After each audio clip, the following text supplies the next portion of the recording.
thank you for taking the time out of your morning to chat the boy behind the door. I mean, you guys have been lifelong friends. Does that make it easier to work together? That having that shorthand and that history. I definitely think so. Yeah.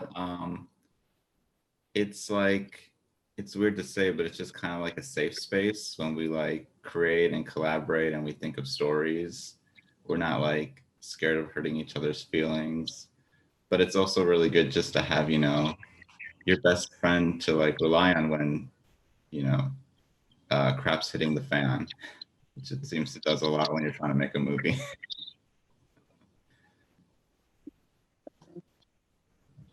Justin, anything to say?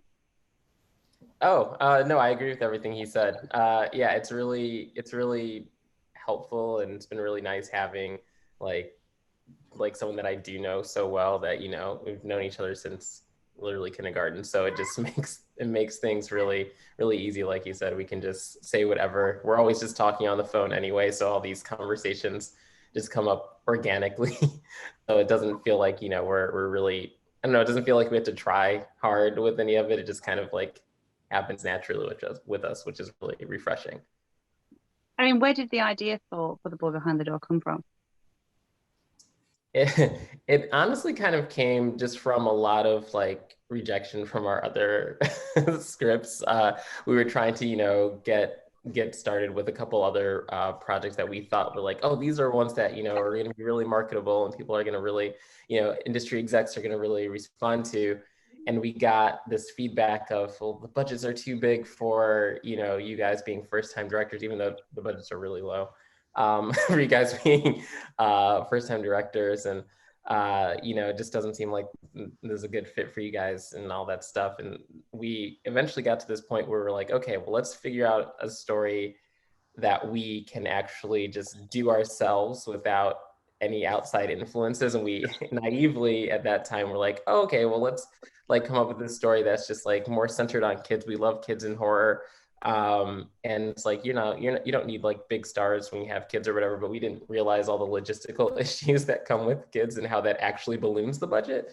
But it's really good that we went into it with that mindset, because I think that it allowed us to create this really like fun, unique film and story that we kind of otherwise wouldn't have if we had been pandering more to like this big Hollywood model. And so, yeah, it just kind of all formed organically from that. And I mean, it starts with, child abduction, as much as that's not, the whole story that's sort of like, over in the first few minutes. But I'm guessing you guys must have had to do, a lot of research into the ways that, these people get them, so that you could have, some authenticity in that scene. We did. But for us, the story wasn't total. It wasn't like 100% about child abduction. We really wanted to approach it more from a thematic, like the idea of friendship and the lengths you would go to save your friend, and what that means, that, unwavering, platonic, just innocent childhood friendship. Um, I think one of the biggest things we pulled from in our research of child abduction was obviously, it's unfortunate that any kid gets targeted, but certain maybe certain demographics get targeted more, or when certain demographics do get targeted, sometimes society doesn't care as much. And then also, anyone can be a kidnapper. It's not just the person that's tall and foreboding looking. It can be someone very unassuming. So that was definitely something we thought would be fun to explore. And I mean, in the in the film, one of the captors is a woman. Often, in films and society, women are seen as, protectors for children. The whole, maternal bond. You look at, Ripley, Sarah Connor. These big iconic, mother characters. But here, they say one of your captors is a woman, she's this really diabolical character. Why did you guys decide to offer this sort of counterpoint to, everything else that society is telling us? Yeah, we really wanted to subvert that expectation. We got to, I remember when we were writing the story, we didn't actually come up with that twist until we got to it, essentially. And we ended up kind of going back and making sure everything worked to make sure it happened organically. But it was kind of what Dave was saying, like when we were kind of doing more research, we're like, oh, this would just really make a lot of sense, in terms of like her being so under the radar and people not being able to track her as well. Because she is so unassuming and she knows that she's been able to use that to her advantage to kind of keep this child trafficking ring going for so long. And so that was something we really wanted to lean into. And it's funny that you said, gave those references of like, Ellen Ripley or Sarah Connor, because we really wanted like that type of like veracity, but like, coming from like a more vicious end. So I'm really glad that you gave that comment, because we're big fans of really strong female characters. And we didn't have the opportunity to make any of them heroic in this. So we're like, all right, let's make them a really badass villain and just go for it. I mean, given the fact that, that it is, a female, putting these children into, risk, and, she really is, there's nothing redeeming about her. Did you guys have a hard time finding an actor that was willing to sort of commit to this role? I think a little bit of a hard time. It's a really small budget movie, so that's always just going to be hard right off the bat, even if it's a great role. And then, she plays a psychotic woman that's trying to harm these two kids. Like, it's not on the page, it's not, maybe the most desirable role. But luckily we had, the best casting director, Amy Lippens, and sort of right away she had mentioned Kristen, and we've just been huge fans of Kristen's forever.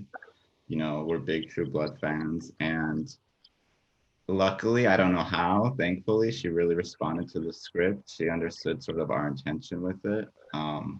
You know, the underlying message we wanted to tell. And we met with her, and we just sort of had a blast with her on set. She was so amazing. We really,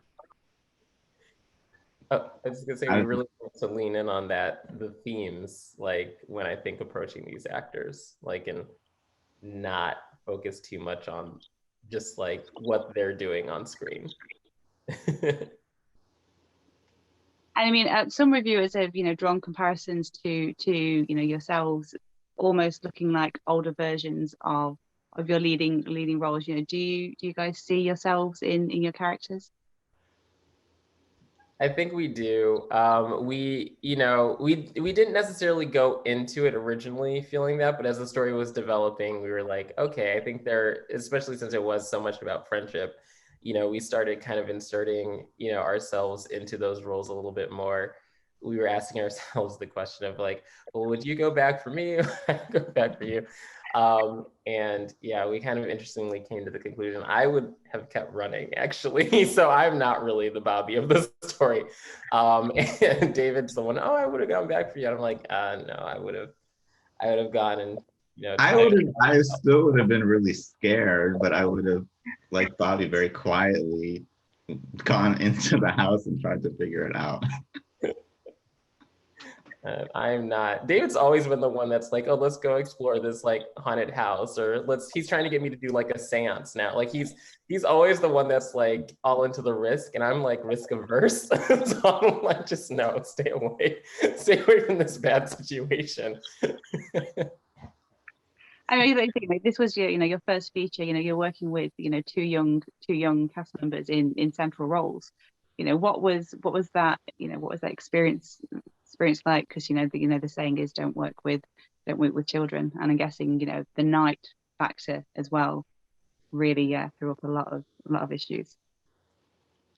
Oh yes, and we also found out I think like 2 weeks before we were starting to shoot, that the kids wouldn't have summer hours. They had to have school hours, which just meant like we lost 2 hours a day that we had like started to schedule in, and we like made the whole schedule work on this, like having these 2 extra hours a day. And then we found out we were only going to have 5 hours a day. Most nights had to wrap by like 10, and the sun didn't go down till like 7:30. Um, I mean, it's just always as a game of just, try to make it work. I know like the big thing we did to make that work was, um, at that point, the whole story took place at nighttime. So we sort of divided it, and we made half of it take place at dusk, so we could still utilize some of the daylight hours. Um, and that really saved us a lot. But yeah, I mean, don't work with kids. We've heard that before. Um, it's just you hate to see like a 19-year-old play a 12-year-old. It's just never believable. So you're not going to be scared for him running away from a kidnapper. Um, it's just sometimes unavoidable if you want to tell, an authentic story. Obviously the other sort of the unspoken character of the piece is the house, is the location that they're trapped within. It's obviously with so much of the film within those four walls. How did you guys go about using every bit of it so that it could seem bigger than it is? Yeah, let me tell you, the house was a journey.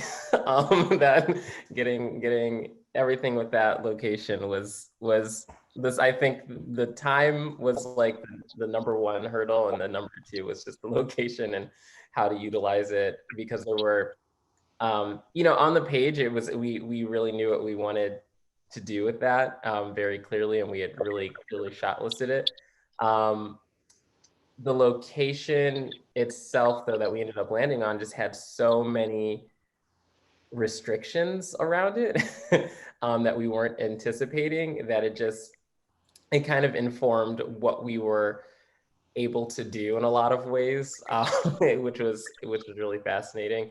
But it turned out to be another one of those make it work situations. We had found originally a location in New York that we would have really had carte blanche on, that we wanted to shoot at, but for budgetary and timing reasons, we weren't able to shoot there anymore. And so, yeah, we just, I think that in storytelling, like David and I always kind of view our locations as, another character, especially if it does take place in a house or like a hospital, or, something that is like a real man-made structure. We try to make it feel like this living, breathing, I don't know, thing in the movie. And we do that really working closely with our cinematographer, our production designer. It's just, I think it's a lot about like the camera movements, what you're like subtly catching on screen. And we're also, since we're not huge on dialogue, it kind of allows the location to sing a little bit more. So I don't know, it feels like a very roundabout way of answering your question. I mean, the film is arriving on Shudder this week. It's a streaming platform filled with every flavor of genre film going. Where do you see this film fitting, and what do you hope that the audience take when they sort of settle down and watch it? It's such a hard question. I mean, first and foremost, we just hope people like the movie and enjoy it, and it's a fun, thrilling, scary ride. Um, we hope it feels unexpected in some ways. And also, aside from the scares, we hope, maybe an audience might pull an underlying, the deeper message. We didn't want to just make a superficial slasher that doesn't have any heart. For us, it really is about that friendship at the core, and that really is a universal theme. Also, just the theme of hope and survival, and these two young, empowering characters that are these underdogs. Um, that's sort of what makes the movie really special for us. Yeah, I totally agree.